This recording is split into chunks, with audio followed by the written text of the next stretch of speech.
So our topic is distribution. Who is working effectively with the OTAs, and what is best practice to capture new customers whilst retaining ROI? And I am certainly not a distribution expert, but I'm going to learn from you guys an awful lot today. To my left, I've got Luc Gesvret, who's Senior Vice President, Sales, Distribution and Loyalty for Russia, Georgia, and CIS AccorHotels, who just arrived a few minutes ago. Thank you for not changing your flight and being with us. And I've got to his left, Konstantin Kalabin, who's Market Development, Russia and Eastern Europe for Tripadvisor. And to his left, Antoine Moubarak, Area Director, Revenue Optimization, the Rezidor Hotel Group. So I think some of the topics we want to discuss are, first of all, we're all going to be very interested to learn a little bit more about Accor's recent acquisition of fastbooking.com, and are they venturing into that whole OTA market? Why have they done it? Has it been successful to date?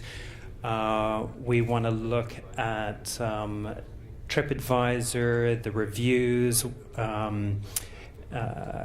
I think price parity is an interesting area that we should discuss, and I suppose loyalty to some extent as well. How that sort of all fits in. Have I missed any big topics that we should discuss? So if we sort of could talk about the change of marketing style and going more digital. I was saying that's pretty much it, but in fact there is also something that's changing. Here, I'll let you. Changing a lot in our industry as well is the way we market our brands, and the fact that we need to go more digital in the marketing of the brands. Okay.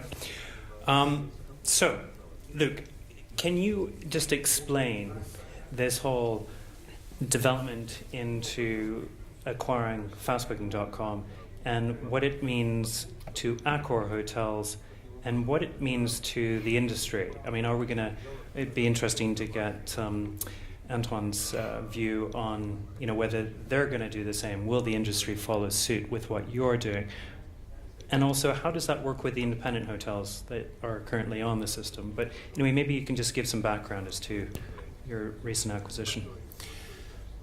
I think we have to go back to the crucial changes that happened in AccorHotels Group. It's first of all, we've always been very, very good at one part of the client's journey, which is the stay, and we were not that fantastic at making them dream and choose us, and even advising the coming back, the loyalty.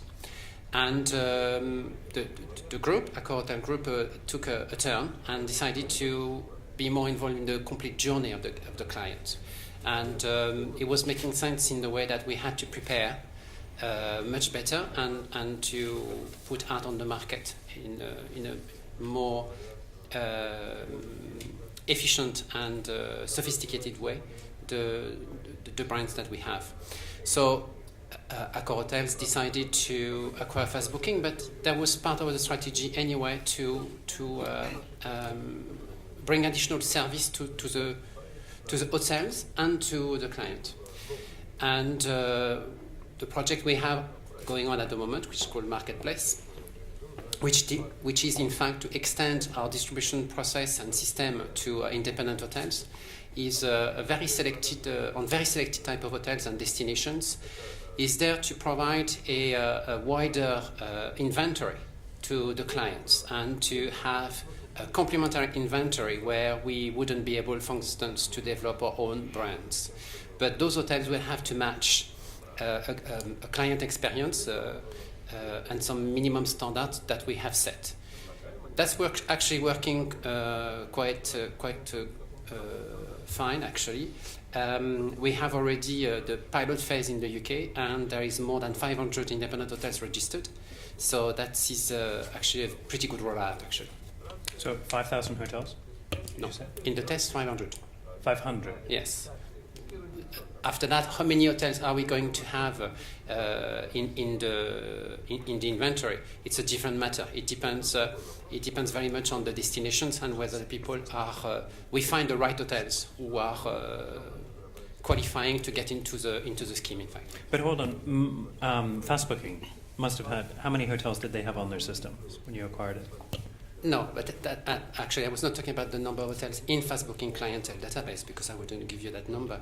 But I'm talking about only hotels that have expressed interest to get into the pilot phase for the marketplace project, which is extend our distribution process to independent hotels.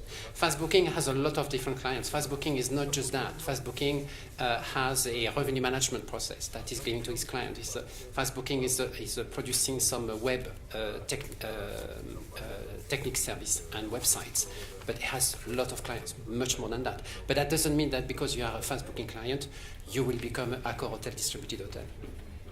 Okay, so with just going to Fast Booking, then how does that work with the AccorHotels? To the independent hotels that are participating? I think you need to really separate the 2 points here. Fast Booking is a company on a standalone base, and Accor has a participation, has bought Fast Booking, but Fast Booking has a development plan and has a strategy. This is his own. And they provide services to hoteliers, whether they are independent or non-independent. That's what Fast Booking is doing. And AccorHotels acquired Fast Booking prior to launching this marketplace project. We are just using Fast Booking to integrate the hotels because it's an evident technical process. Mm-hmm. But the marketplace project was built later, not because of Fast Booking, but because we decided that it was important to fight against some other distributor and to have also us an ability to have an extended inventory. Okay. So Antoine, is this something that you as a company would look at? No, not for the moment. We are watching what Accor is doing on the marketplace. However, the main difference between us and Accor that our digital infrastructure basically it's based on the branded.com strategy, while Accor is a multi-distribution platform strategy, and that's the major reason why we're not able to do it into that way. The second one that we are still focusing on a hotel core brands versus a technology. Accor was able to do it by acquiring the stakes in Fast Booking, which is technologies. They have the know-how in terms of technology. Today, we as hoteliers, we don't have such developed know-how to do it, and we are not intending to buy or acquire any third party to do so. So for the moment, we continue on a single branded.com strategy and then focus on the client lifetime from the booking process until the checkout and the checkout process. Okay. Konstantin, maybe if you could tell us about Trip Connect. We were talking earlier about Trip Connect and also the instant booking. Just explain the difference between the two as a novice. Sure. So first of all, I'd like to add to what colleagues have said and kind of expand that into the future, that the distribution and the booking part of the whole hotel purchase process is shifting. And that means different things to different players. We are the media player, we're the closest to consumer, so we try to innovate in our own way, in our own understanding from the trends that we're seeing. And clearly our current strategy in moving towards instant book is driven by what we're seeing in consumer behavior. It's partially driven by and largely driven by mobile growth, where we know very well that conversion on mobile is an issue in general, and that's across the board. OTAs, individual hotels, it's a common topic.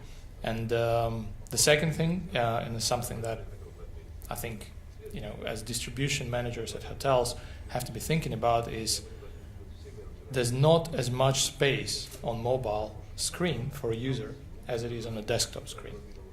So on the internet, if you try to get users to your website, if you try to attract them to your own branded website and get them into the booking flow, you're competing with many, many other players, but it's always one click away contextual ad, a banner. Within one click, you're on that website.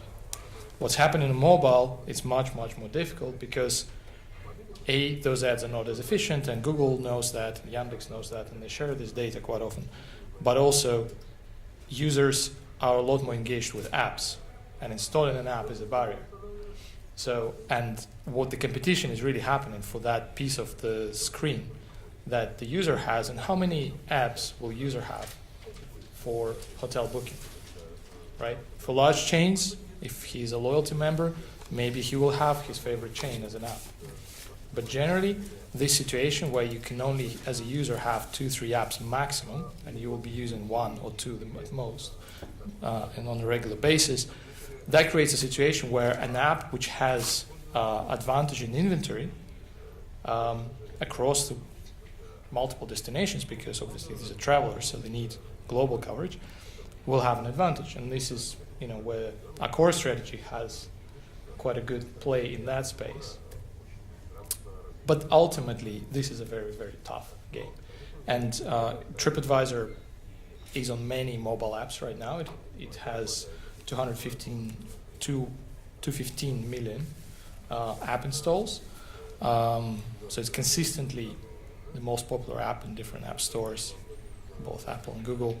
And that in itself is a huge asset. However, what we also know is our users are telling us that increasingly, as this traffic is shifting to mobile, and over 50% of our traffic is now mobile globally, 63% from the recent review that we commissioned with Focusrite, 63% of travelers said, which is 2/3, right, almost, said that they want to read reviews, i.e. research the hotels, compare prices, which is what we're already doing, and make a booking on the same website, right? And hence, our instant book strategy is that third element that we have to put to where consumers want it, because we're consumer-facing website. We are successful because we deliver what users want. And so if that's what they want now, and that's driven by mobile, we have to put it there, right? Now, Instant Book as a product is basically ability to complete for a user the booking within TripAdvisor flow. On TripAdvisor website, on TripAdvisor app, tablet, mobile, any platform. And the fulfillment of that is goes to partner. So could be a hotel chain, could be independent hotel through a technology player, or it could be OTA. It doesn't really matter. In that respect, we don't own this relationship. We pass it on to our partners, and we continue to be user-facing site and continue to stay, best at this. Trip Connect is essentially a small, well, I wouldn't say small, it's quite a big initiative, which initially emerged as something that allowed hotels to participate in our price comparison auction. But now, in the same way, Trip Connect allows hotels to directly connect through partners, or directly if they have their own software and they're big enough to provide a certain number of bookings, to connect to our instant book interface, right? So that's the key difference. So if you're a large hotel chain, then you can go and come and talk to us directly about participating in instant book. If you're a smaller player, or you're outsourcing your technology, your booking engine to a partner, or your channel manager to a partner, then you can talk to them. And Trip Connect is basically a certification program for them. So ask them if they have Trip Connect. If they have, that means you can plug into TripAdvisor with their help. And there's no preference for one or another. You'll be equally participating in that.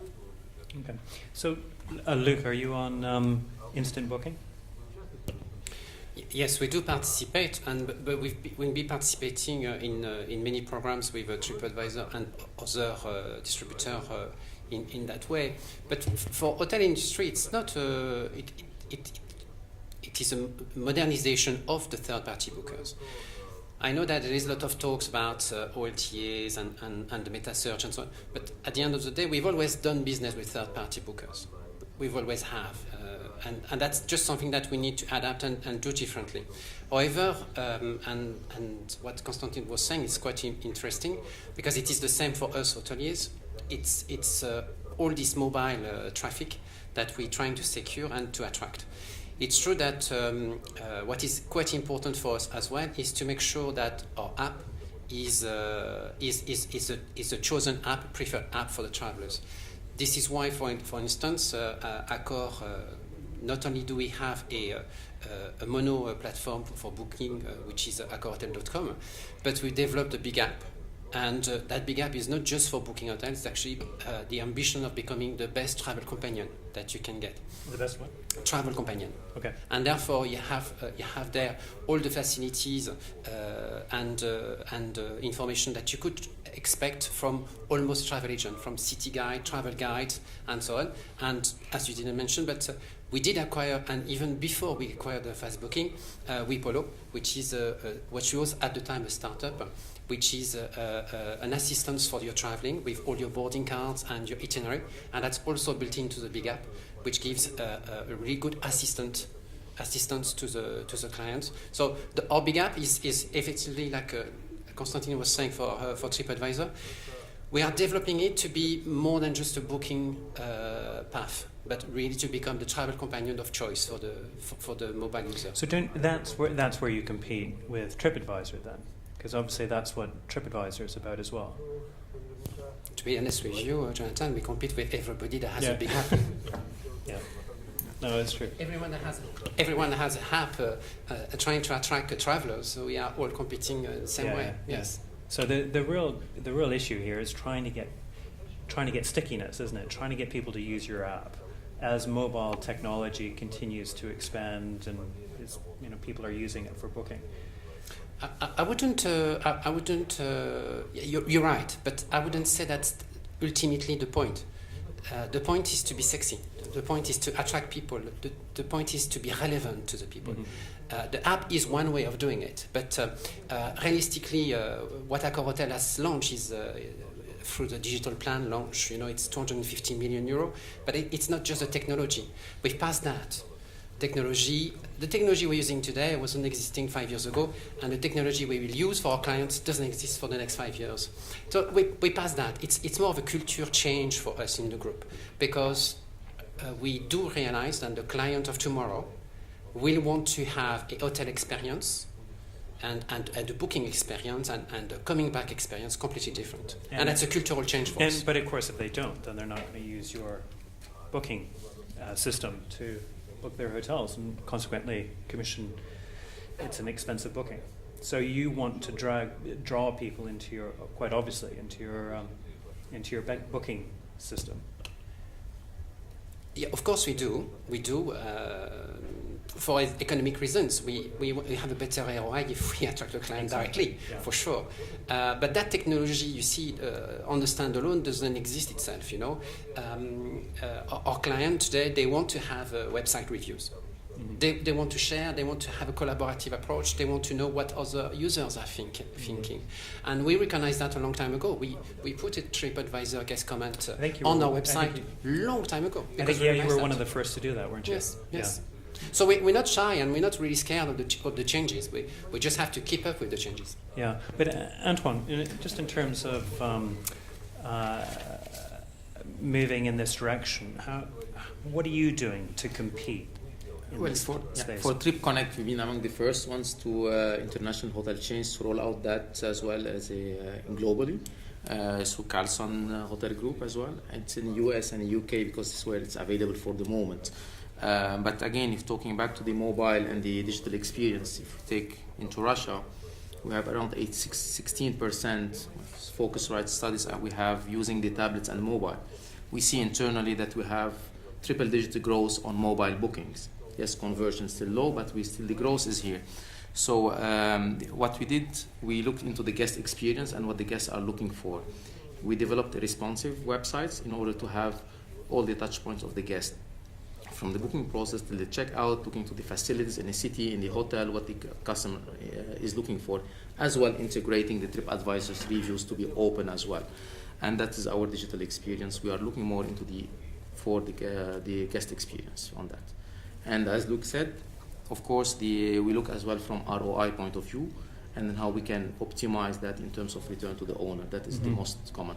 Competing will always compete with all channels, but yes, we see it from hoteliers' perspective that the consumers are changing and our mentality as well as hoteliers is changing. And sometimes we are moving from a hoteliers based as well to a customer experience in a digital way, and that is the major challenge, and the major dynamics is moving forward. Okay. Konstantin, you were about to say something.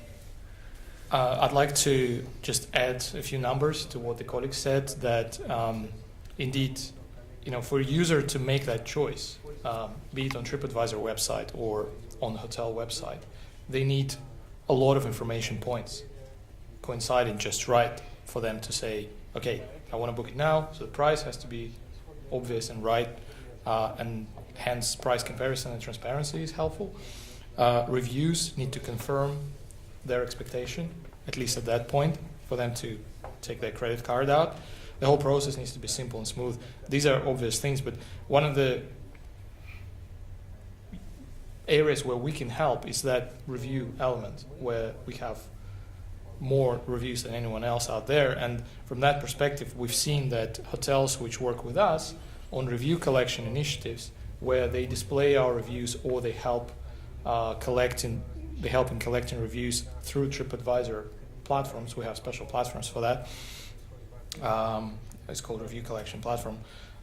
We have seen that they have 25% more clicks to their sites from Tripadvisor, and they've seen 80% more reviews coming on their properties on Tripadvisor.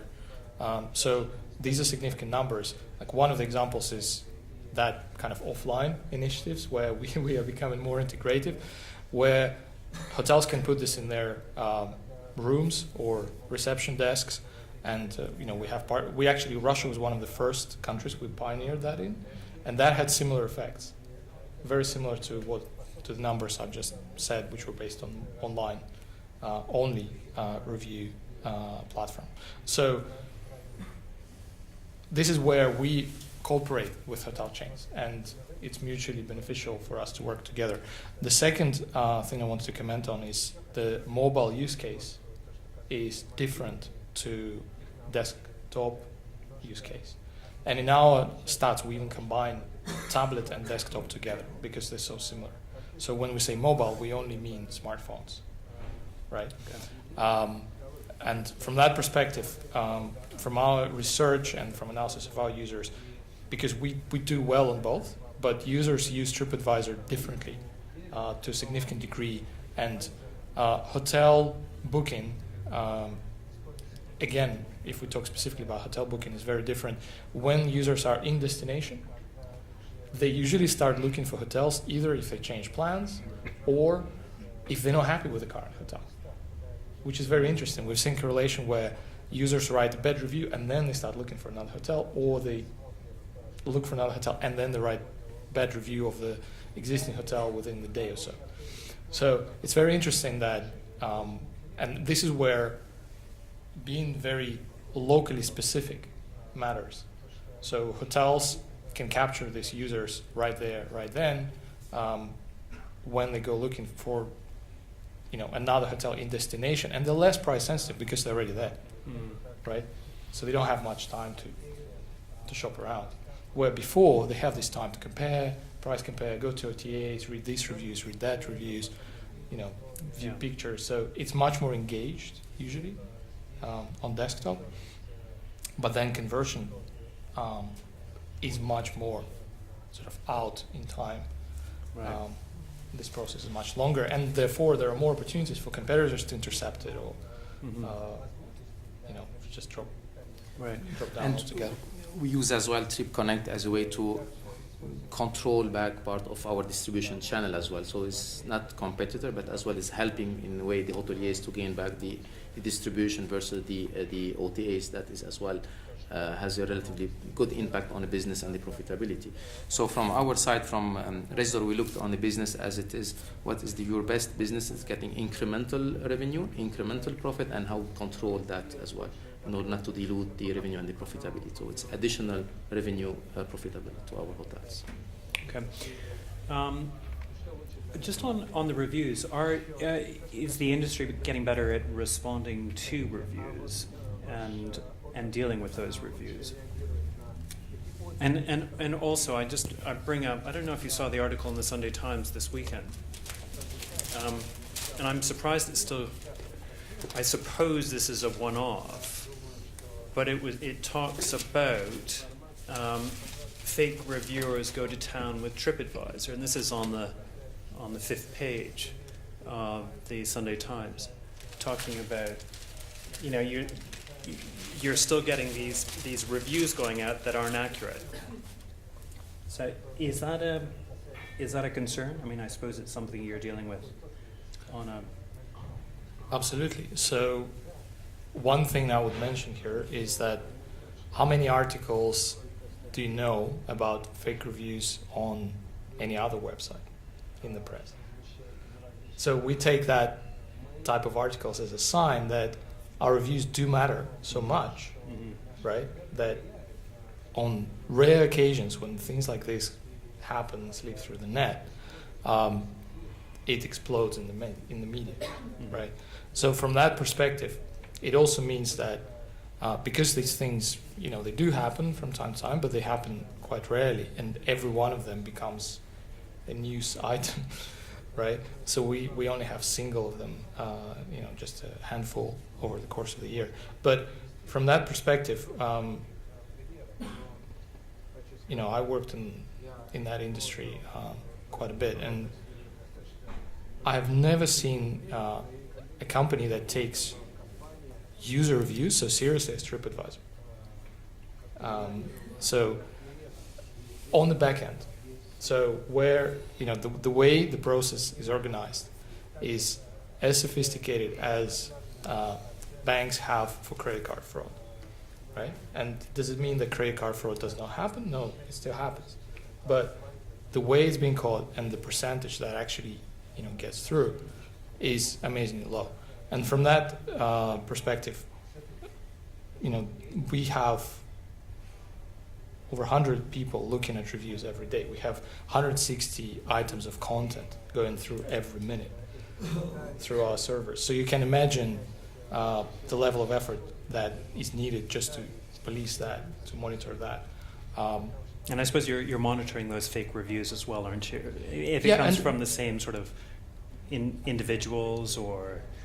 Yes, and also sometimes, when you have a fake review on the website, it does not mean that we don't know it's a fake one. It could be there for a reason. It could be there to monitor activity of a particular group and then uncover the whole group and then ban them all together. So from that perspective, our investigators work almost like police officers, and in fact, a lot of them have background in special services. So from that perspective, finding one on the website does not mean we don't know about it. Does not does not mean it is being considered in our rankings as well, because our ranking mechanism has many elements that weigh different things, right, and how it impacts it. And there are some reviews that have no impact on ranking whatsoever. So basically, I would be very careful with Tripadvisor in general, but the comments like this, they do happen, and what we have to say is that we do take it very seriously, and I just explained how exactly. We have a lot of people looking at that with professional background in investigations, and the software that we use is top-notch and it's proprietary, so no one else has that. Yeah, but you're absolutely right about the. You don't hear from any other companies giving reviews. Getting into the papers like you do. If there is a fake review coming through, so we have examples where the whole regions benefited from great reviews on Tripadvisor, and the whole, hotels or restaurants were destroyed by getting bad reviews on Tripadvisor. Rightfully so in most cases. But I would like to focus more on the benefit case where that elevated the industry in certain parts of the world, because users who discovered those hotels and facilities and attractions of a particular town reporting back, and then consequently that destination and these hotels moving up the ranks in Tripadvisor have benefited whole countries in driving tourism to those destinations. So the impact is massive, and no wonder media pays so much attention to this. No, exactly. So look, you must have an army of people in Accor looking at reviews as well. I wouldn't say an army of people because that's everybody's job, to make sure client is happy. And it's not a question of Tripadvisor reviews, because the first part of your question was, are you good at answering reviews? And I was about to say we were. We were, because we were focused on Tripadvisor reviews, and we learned about it, and we dealt with it, and we get better and better and better. And actually now I think we are not so bad at answering Tripadvisor reviews, but that's not the actuality anymore for us. The actuality is that our clients are actually leaving hotel experience reviews everywhere. Vcontacté, Facebook, Instagram, YouTube. You know, we have videos of clients filming from the bedroom and talking about their hotel experience. So we were, but at some point it's like when you're learning a new process, you focus on that one and you are so happy you're doing it well that you forget that actually the ecosystem is much wider than that. And today this is what we're actually doing.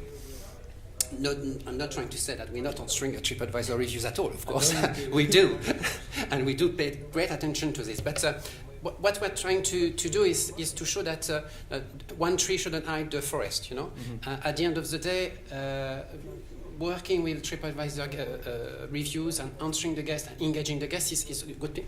But the most engagement we have with the guests about the hotel experience and being able to share with them and get them to be influential even further, it's on community, and we find that more today coming from Instagram, Vcontacté, and Facebook. And that's really something that we need to take on board, because we always have been in a system where we said, okay, we have a complaint, let's answer the complaint.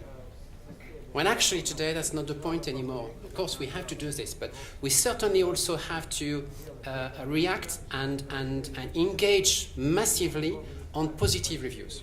So when somebody on Instagram puts a picture of apple strudel saying I had a good apple strudel, we should not leave it there. We should maximize on that and use that guest and that guest experience to make a positive buzz. So that's the step we are going into. It's a sales opportunity. Which is not today something that we do on Tripadvisor, because it doesn't have that dynamic between the guest and us on Tripadvisor. Tripadvisor is very fixed in the way that I'm putting a reviews, you are the professional, you answer to that, and that's about it. Yeah. Maybe in my personal case, I had one or two other users who told me that it was useful. Yes, but that's not working on an engagement basis. That's not working as a community base. When actually on other media we have that, and we need to absolutely focus on this today. That's where we're going to be able to create differentiating marketing and more digital, and also to pilot a positive buzz on the social media for us. Well, and there's so much information on these sites as well, on Twitter, LinkedIn. Exactly. And, you do a bit of research, and it's all there behind the system that you can access. Sorry, Antoine. And that's exactly what you're saying. The digital experience, not anymore the front office to the hotel to the customer, is everything's about the ecosystem of the hotel industry has been changed over the last 5 years, and it's going to change. Today, a written review on Tripadvisor is completely different than a viral video, and which has maybe more damage than a small reviews. That should be better controlled as well, and should be used as an efficient way in terms of sales communication as well. That part of the industry has been changed, and the customer touch point has been changed as well. So those two angles, the viral videos, the Facebook, the social medias, all those new technologies has changed the perception of the guest and how we communicate with guests and what the guest is communicating about us and how we use it. In the past, word of mouth was we rely on our guests that, yes, good experience, go to this hotel. Today, good experience coming through the apple strudel photos, through the social media, through the Vcontacté, through the YouTube. So that is more powerful. It can be then more. Can you see the conversion? We can see the conversion. Now we monitor the traffic coming through the YouTubes. We cannot monitor yet the conversions yet. We do advertising. We do advertising on that. We can monitor how much clicks came through that advertising on YouTube or Vcontacté or the social medias, and that we can see the conversion coming from that click exactly. Mm-hmm. If anybody has any questions, please do ask. You can ask your Accor colleague. You too. Yes.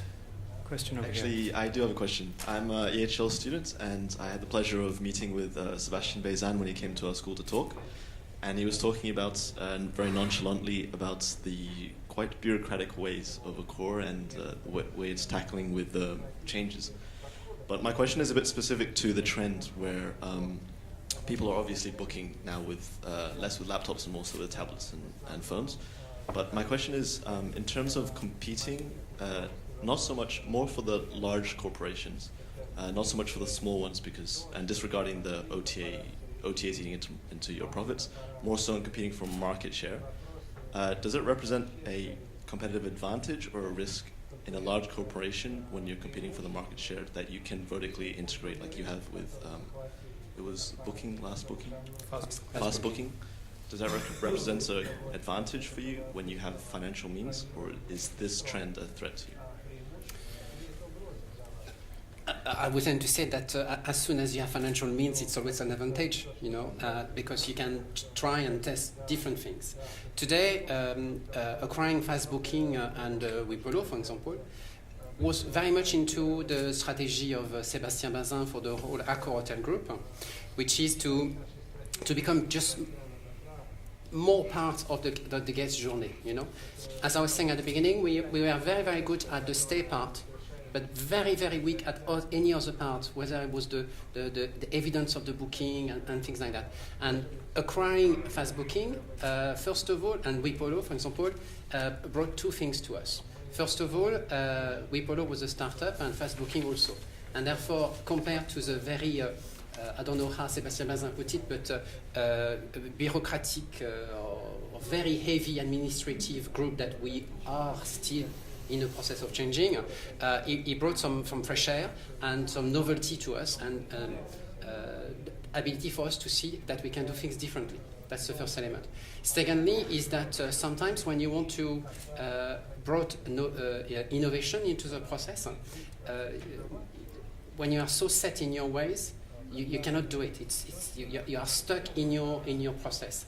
And the fact that you bringing on board companies, especially in the way that it was done, where they kept their entity, they were not assimilated in the group. Fast Booking is a standalone company, yes, with its own CEO, making its own strategies, its own development around the world.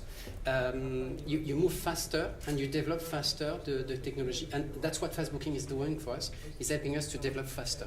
I believe that if the project or the marketplace is actually today so hot and so positive and very very dynamic, is because fast booking is involved rather than just AccorHotels.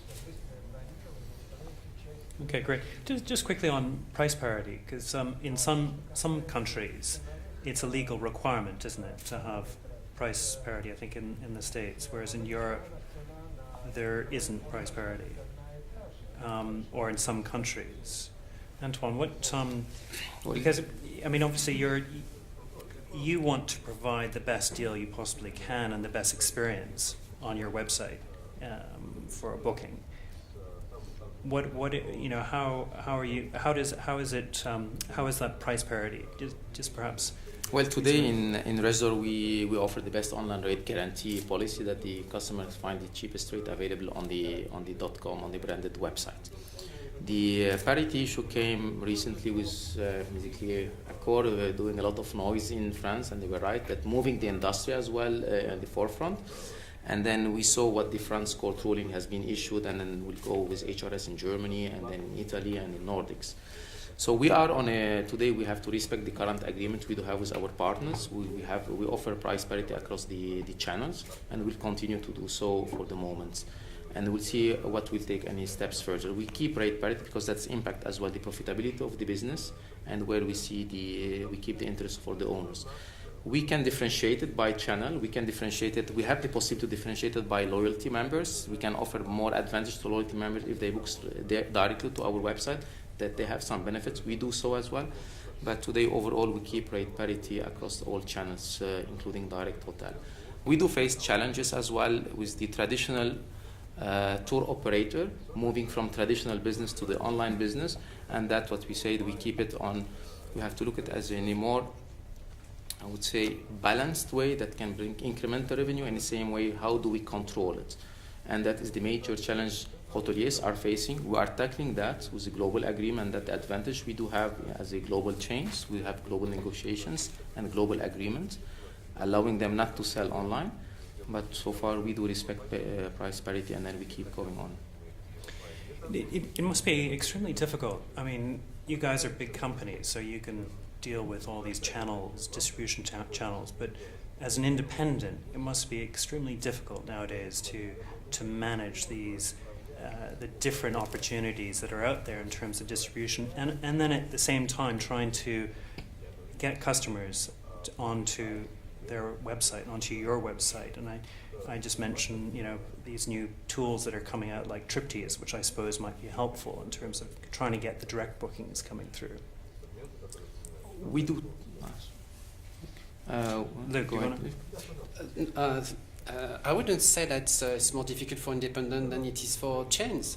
It's a new process, and everything that's new, you need to adapt, you need to learn. Mm-hmm. I know some independent hotel owners, and yes, it's difficult for them, but I know some integrated hotel chains GMs, general manager, and it's difficult for them too. Mm-hmm. The way we sell hotels, the way we sell bedrooms, and the way we sell F&B is different. AccorHotels is just launching now a F&B platform to book your tables and reserve your menu and see the special offers and so on. We never used to sell F&B through the web, and now we do, and we do have to adapt because that's the way it's going. It's not just a booking tool; it's the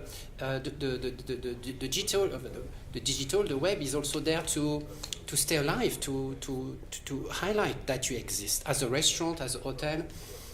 And a lot of independent hotels, without those new technologies today, maybe they wouldn't be still here. So yes, it's a difficult process for everybody because we have to learn. We have to integrate it. But even for chain hotels, the learning process is the same. So it's difficult for everybody. On the other hand, what is the most complicated is to accept that, for example, the way we were selling before, face-to-face meeting, contracted business, that's shifting. Yeah. So at the same time that we are learning new ways and absorbing new technology and new consumer habits, we need to give up some others. Mm-hmm. And that's also the most difficult part. Mm. What a challenge. How interesting. I think, Joe, we've run out of time. We've got one more session here, don't we? Okay. Well, listen, thank you so much. I apologize for probably not going into slightly more depth and everything else. I'm a bit of a novice when it comes to distribution, but gentlemen, thank you so much for joining us. Thank you for giving us some of your insight, and certainly it's a terribly exciting sector of the industry right now, as we're all sort of looking at where it's all leading to, and so thank you very much. Thank you. Thank you.